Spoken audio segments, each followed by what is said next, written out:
సభకు నమస్కారం. ఆంధ్రుల అందాల అభిమాన నాయకుడు, కోట్లాది మంది ప్రజల ఆదరాభిమాన ఆప్యాయతలను అపారంగా చురుగొన్న మహానటుడు, ఒక లెజెండు, ఒక సింహ, ఒక నటశిఖరం, ఒక యువరత్న, హిందూపూర్ గౌరవ శాసనసభ్యులు శ్రీ నందమూరి బాలకృష్ణ గారికి భారతదేశపు అత్యంత ప్రతిష్టాత్మకమైన పద్మభూషణ్ అవార్డు రావడం అనేది చాలా గర్వంగా ఉంది, సంతోషంగా ఉంది. ఆయన హృదయపూర్వకంగా అభినందన తెలియజేస్తున్నాను. బాలకృష్ణ గారు ఒక వ్యక్తి కాదు, ఒక శక్తి. ఒక మాటలో చెప్పాలంటే ఒక వ్యవస్థ. ఎవరైనా ఒక రంగంలో రాణించాలంటే చాలా కష్టం.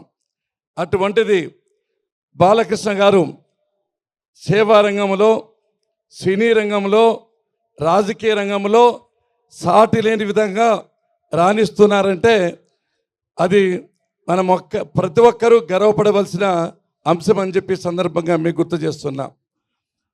బాలకృష్ణ గారు ఒక విలక్షణమైన వ్యక్తి, మహోన్నతమైన మానవతా మూర్తి. ఒక్క మాటలో చెప్పాలంటే, తాను ఏదైనా చెప్పాలంటే నిర్మోహమాటంగా, నిజాయితీగా, ఏమాత్రం జంకు లేకుండా ధైర్యంగా చెప్పగలిగే దీశాలి మన బాలకృష్ణ గారు అని చెప్పి సందర్భంగా మీకు గుర్తు చేస్తున్నాం. సినీ రంగంలో 1974 సంవత్సరంలో తాతమ్మ కళతో ప్రారంభించి 51 సంవత్సరాలుగా సినీ రంగంలో అనేక రకమైన పాత్రలు పోషించారు. మీరు గమనించి ఉంటారు, కొంతమంది నటులు సాంఘికంలో బాగా చేస్తారు, కొంతమంది నటులు జానపద మాత్రమే చేస్తారు.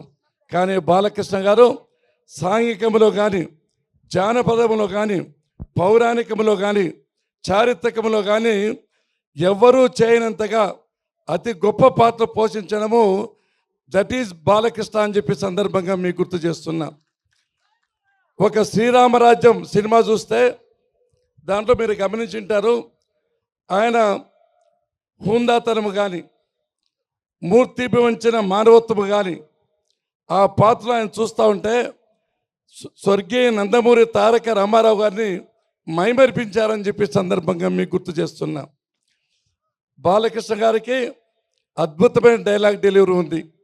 చాలా చక్కగా, సూటిగా, స్పష్టంగా, జనరంజకంగా, ప్రజారంజకంగా, మనుషుల హృదయాలకు దూసుకునే రీతిలో ఆయన డైలాగులు ఉంటాయి. సినిమాల్లో మారుమోతాయి, తప్పట్లతో, ఈలలతో, కేకలతో అందరి హృదయాల్లో చిరస్థాయిగా నిలిచిపోతాయని చెప్పి ఈ సందర్భం గుర్తు చేస్తున్నా. ఆయన డైలాగులు ఎట్లుంటాయంటే, చూడకు, చూడు, ఒకే వైపు చూడు, రెండో వైపు చూడరనుకోకు, తట్టుకోలేవు, మాడిపోతావు అని చెప్పి చెప్తా అంటాడు. ప్లేస్ నువ్వు చెప్పినా సరే, నన్ను చెప్పమన్నా సరే, టైం నువ్వు చెప్పినా సరే, నన్ను చెప్పమన్నా సరే, కత్తులతో కాదు కంటి చూపులతో చంపేస్తా అని అద్భుతమైన డైలాగ్. ఫ్లూటు జింక ముందు ఊదు, సింహం ముందు కాదు అని ఒక డైలాగ్ చెప్పారు. అయిన వాళ్ళ కష్టం వస్తే అరగంట ఆలస్యంగా వస్తానేమో కానీ ఏ ఆడపిల్లకైనా అన్యాయం జరిగితే క్షణం ఆగరు అని చెప్పిన మహోన్నతమైన వ్యక్తి అని చెప్పి సందర్భం గుర్తు చేస్తున్నా.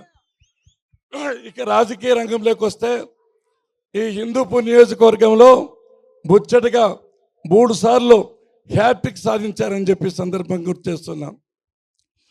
ఆయనలో తపన ఉంది, ప్రజలకు సేవ చేయాలి, ఎంత బిజీగా ఉన్నా అనే ఆలోచన, తపన, ఉద్దేశం, లక్ష్యం, అభిప్రాయం, ఏఎం, టార్గెట్ అనువనువున బాలకృష్ణ గారు ఉందని చెప్పి ఈ సందర్భంగా మీకు గుర్తు చేస్తున్నాం.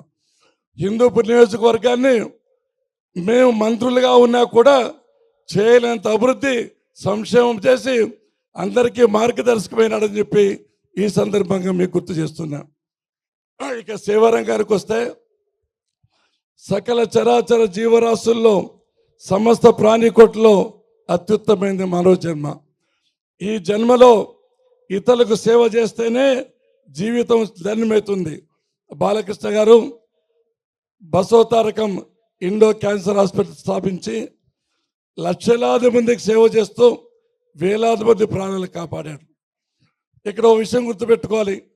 నా సతీమణి పల్లెమ్మ క్యాన్సర్ వస్తే తన సొంత సోదరి మాదిరి ఆదరించి హాస్పిటల్ అందరికీ చెప్పి ట్రీట్మెంట్ ఇచ్చారు.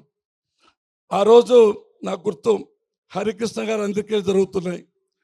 అంత్యక్రియలు అయిపోయిన వెంటనే మా దగ్గరికి వచ్చాడు.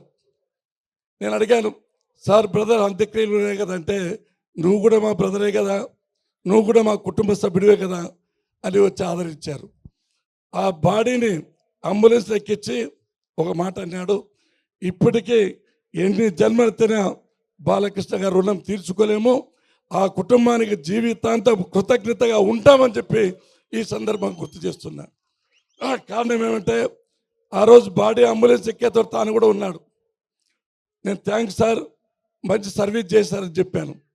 ఆ మహోన్నతమైన వ్యక్తి, సారీ బ్రదర్ నేను సజీవంగా పంపలేకపోయాను, బాడీ పంపిస్తున్నానని చెప్పానంటే ఆయన మానవతా విలువలకు, మానవత్వానికి, మంచితనానికి సెల్యూట్ చేస్తున్నా అని చెప్పి సందర్భంగా గుర్తు చేస్తున్నా.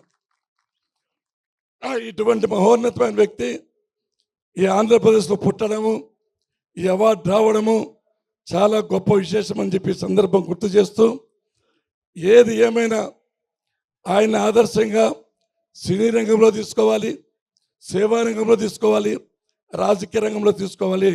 ఇటువంటి మహోన్నతమైన వ్యక్తికి ఈరోజు అవార్డు రావడం తెలుగు జాతికే గర్వకారణం, తెలుగు జాతి కీర్తి కిరీటంలో ఒక కలికి తురాయి అని చెప్పి ఈ సందర్భంగా మీకు మనం చేస్తున్నా. కాబట్టి ఇది ఇటువంటి వ్యక్తి హిందూపురం ఎమ్మెల్యేగా ఉండడం మనందరి అదృష్టం.